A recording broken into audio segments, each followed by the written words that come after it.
Hello students, today we are back to see second part of electoral politics. In first part we discussed what is the necessity of election and what importance election holds. Okay, so in this part we will see what is exact procedure of election. Okay, so in last part also, as I told you, that first of all we have divided the constituencies on the basis of population. Okay, so I hope this is clear to you. So this part we have finished. Okay, this first slide. Now we'll move to second. Yeah, when constituencies are decided first, then second task is reserved constituencies. Question arises, why there should be reserved constituencies? Okay, so first of all, we will understand what is reserved constituencies. See, in our India, if 543 seats are there, 543 constituencies are there. So from these 543 constituencies, some constituencies are reserved for SC, ST and women only. Why so? Because they don't have education, they don't have that much contacts with the people so that they can get elected themselves, isn't it? They also don't have resources to win the election. So if it goes on, always the downtrodden society will fail in election, isn't it? They are not going to win any time. So that's why we have to give them some facility so that they will be able to contest the election and they will be able to win the election. Okay. Then if you want to raise the significant portion of people's voice, we have to give the reservation to them. So how is it decided which constituencies are reserved in our India? That I will show you in next slide. Okay. So if you see how much reservation is given for SC, 79, earlier it was 79, now it is 84. 84 seats constituencies are reserved for SC. Then 47 are for ST, scheduled tribes, and for women 1/3 of total constituencies are reserved. Okay, so then you have to decide and see, in every election it keeps on moving. Okay, there are no fixed, it keeps on moving. So here you can see this is the map of Maharashtra.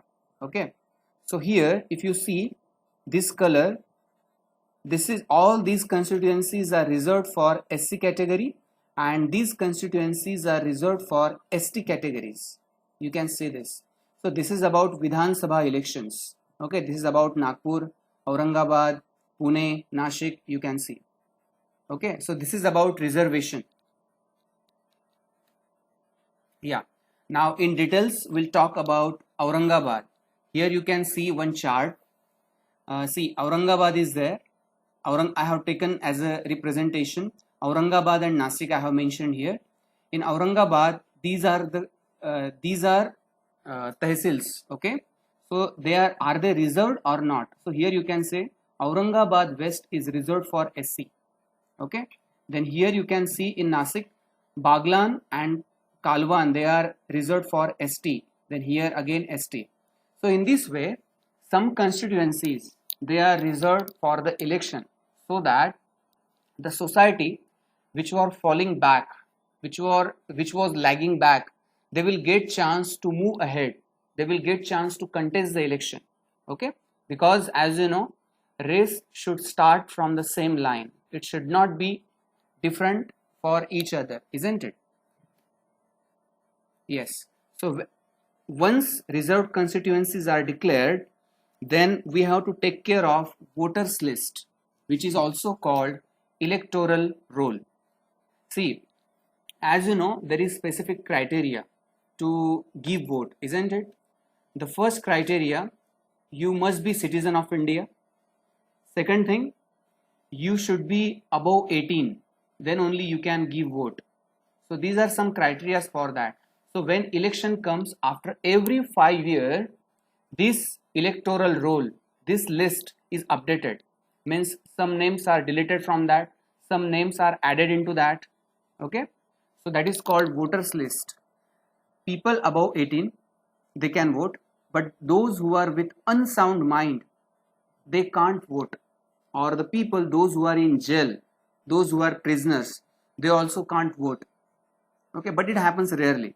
Okay, so after every 5 years, some names are deleted, because as we have many youngsters, when they grow and they become of 18, then we have to enroll their names in that electoral roll, and those who are died, okay, or those who are not eligible to give vote, we have to delete their name from the list. So after every 5 years, it is updated on 1st January, okay, in January month.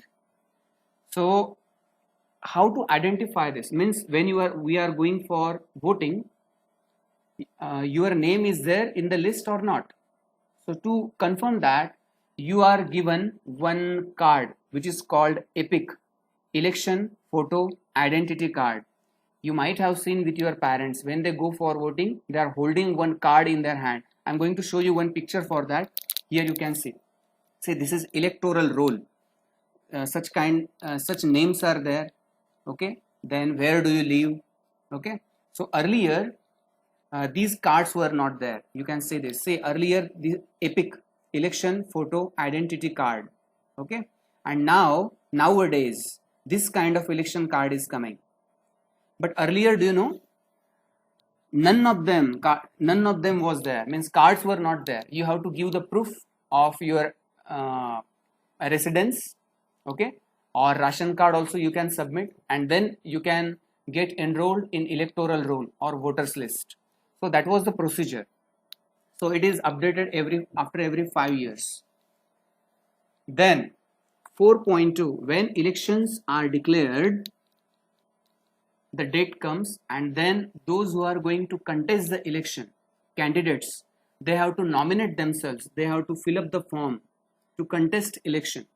So either you can, what we can say, as an indifferent person, you can fill up your form, or from any political party, you can fill up the form. What is the criteria to contest the election?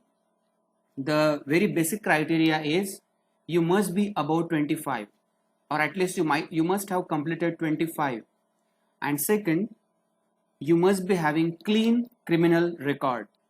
If you have this, then second problem you have, you must be liked by the party. Means just imagine BJP is there or Congress is there, they are big political parties, and if you want to contest election on behalf of them as a representative of Congress party, then Congress party must give you party ticket, okay, which is called party ticket. If they give you party ticket, only then you can contest election and you can fill the form. Otherwise you can't fill. And that's why when any political party is going to give ticket to any candidate, what do they see? First of all, they will see the popularity of that person, how popular he is, okay, and many times how rich he is, because as you know, many things can be purchased by money, isn't it? So that's why they observe all these things, and only then they give party ticket. Okay, next, then these people go to election commission and they fill their nomination form. There they have to give some money as security deposit. Okay, then they also have give the declaration, legal declaration, which should be sanctioned by Supreme Court. Which documents and which legal declaration he has to give? First, pending serious criminal cases. Which cases are still running in court against him, that record you have to give, and which are serious. Okay. Second, details of assets and liabilities. Okay, assets means businesses by which you are earning money, and liabilities means estate, means land or home that you have, but you are not earning anything from that. That is called liabilities.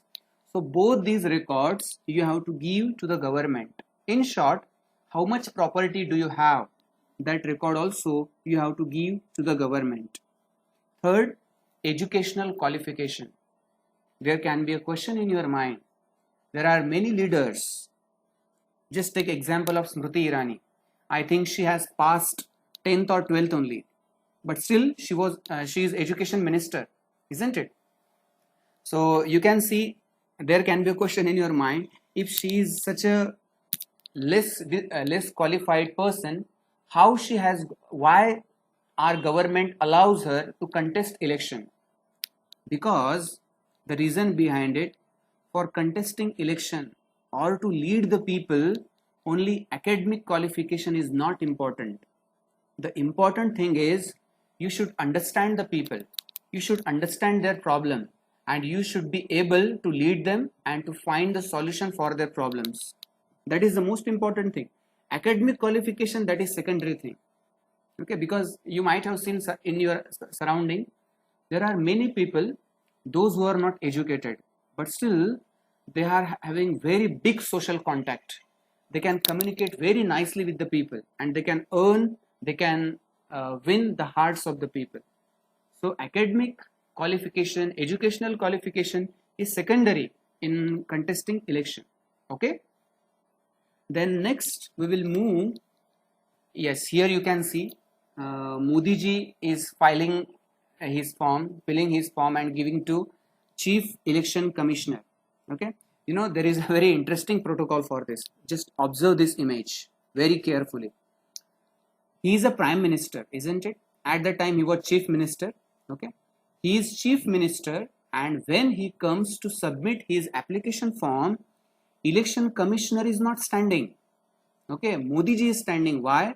Because when you are submitting your nomination form, at that time you are just a common man. You are not chief minister, you are not prime minister. As a common man, you are contesting election. So there is a protocol that election commissioner, chief election commissioner, he will not stand up and greet. But those who are going to fill up their nomination form, they will stand up and they will greet them. Okay, see, this is the beauty of democracy. Okay, so now we come to election campaign.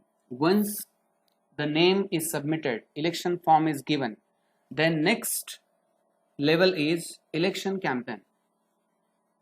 Many times you might have witnessed this, that rallies are organized, big processions are organized, big assemblies, gatherings, okay, they are organized, and political leaders, they are coming there, they are talking about their ideology, they are telling people that why they have to give them vote.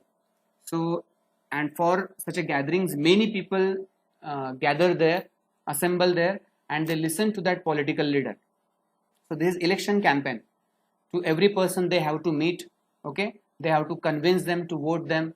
Okay, so the campaign, they discuss their policies. In campaigns, when campaign is going on, they discuss about their policies. For example, when 2014 BJP won election, at that time what was their agenda? Sabka Saath, Sabka Vikas, isn't it? Next, 2-week period between announcement of candidate and polling date. Okay, means 15 days, almost 14-15 days are there, 2-week period when the announcement of candidate and polling date is declared.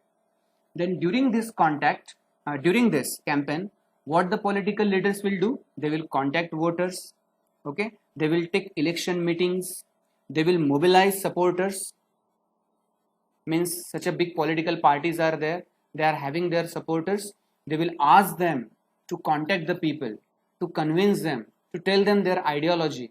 Okay, so in this way they have to move around, they have to mobilize their support, so that people will give them vote.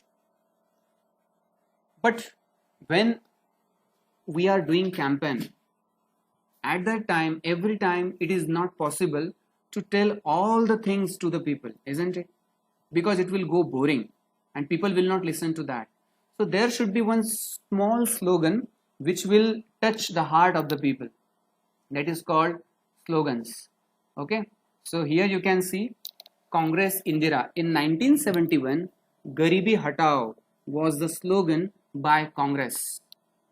Why there we are talking about two groups, haves and have-nots? Why there should be two groups? We will just demolish poverty. So that was the slogan of Congress, Garibi Hatao. In 1977, when Janata Party was contesting election, what was their slogan? Save democracy. See, behind all these slogans, there is a specific reason for this. There is a big history behind this. That's why these slogans have come into existence. Why Janata Party was saying save democracy in 1977? Because in 1975, emergency was declared by Indira Gandhi. What is emergency? You know it very well, but in short I will tell you. In emergency, all fundamental rights, they are restricted, means whatever government will say, that you have to follow. Fundamental rights will be crushed under this and under this law, and presidential rule will come. Whatever president will say, whether you like it or not, it will be followed. It must be followed. So under this, in 1975, many political leaders, those who were against Indira Gandhi, they were captured and they were imprisoned. So when this was going on, it was completely against democracy. But when this period just passed away, so in 1977, when election came, that's why Janata Party was saying. Janata Party was infant form of BJP. They were saying save democracy. Okay. At the same time, in 1977, Left Front was saying land to the tiller. Left Front means communist people, socialist. Okay. In last Russian Revolution, do you remember? In Russian Revolution, you might have seen that it was the revolution of farmers, peasants. So they will talk about land and the tiller. Then Telugu Desam in 1983. Protect the self-respect of Telugu, Sinhala language. See, in Sri Lanka, what happened? Sri Lanka was saying, those who are speaking Sinhala language, only they will get government jobs.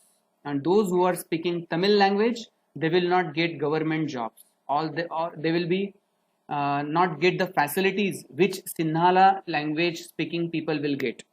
So this was completely majoritarianism, isn't it?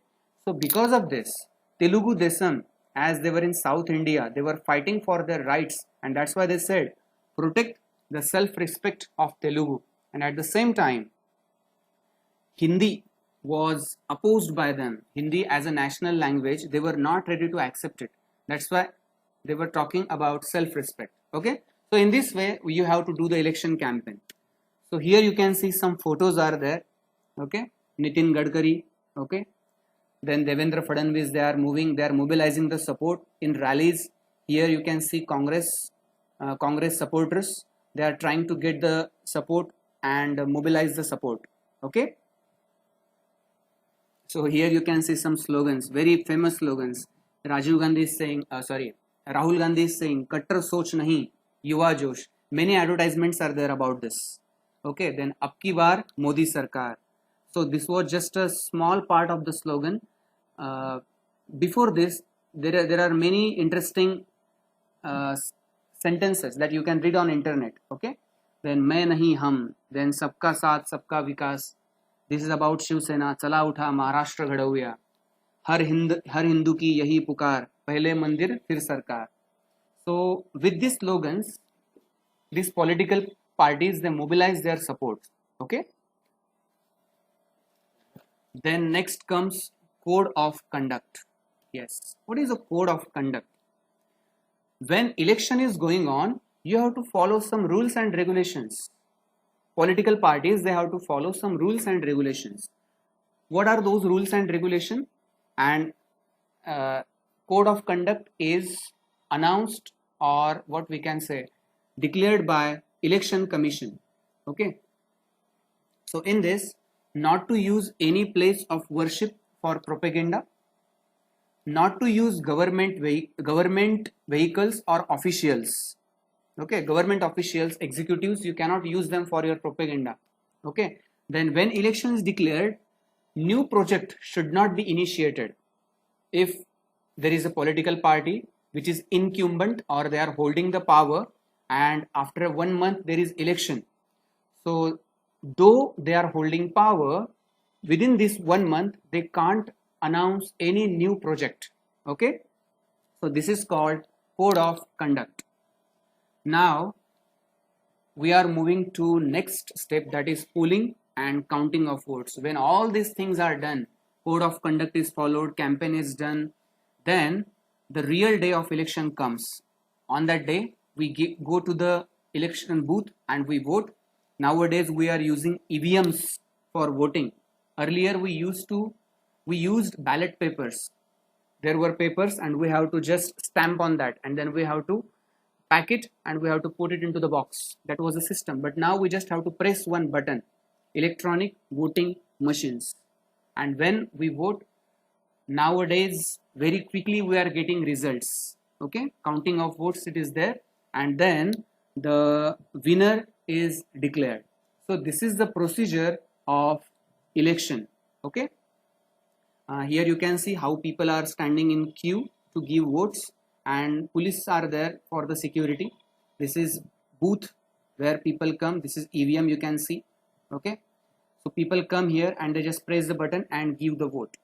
Okay, so assembly election 2019, as you know, in our Maharashtra now we are having coalition government, that is Congress, Shiv Sena and Rashtrabadi.